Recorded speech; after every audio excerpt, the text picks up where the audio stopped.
الرحيم. السلام عليكم ورحمة الله وبركاته. أعزائي المتابعين، وصفتنا لهذا اليوم هي للسعال. ستكون 3 وصفات. الوصفة الأولى للسعال المزمن، الوصفة الثانية للسعال بسبب التهابات الجهاز التنفسي، والوصفة الثالثة ستكون لسعال الأطفال. السعال المزمن، الوصفة: تؤخذ كمية من التين المجفف وتنقعه في زيت الزيتون لمدة أسبوع، ويفطر المريض كل صباح 3 تينات، فإنه سيشفى بإذن الله.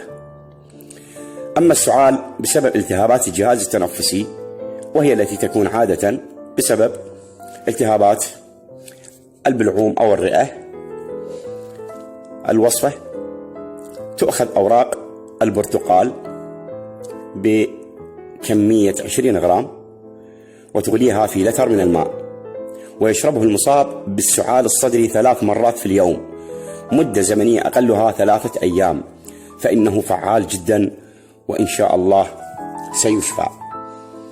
الوصفة الثالثة هي لسعال الأطفال الذين تتراوح أعمارهم بين 5 سنوات إلى 12 سنة.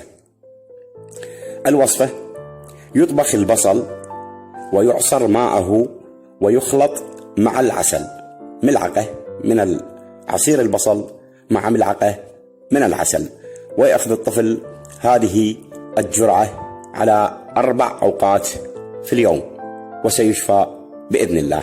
أعزائي المتابعين، أتمنى لكم الصحة الدائمة، والسلام عليكم ورحمة الله وبركاته.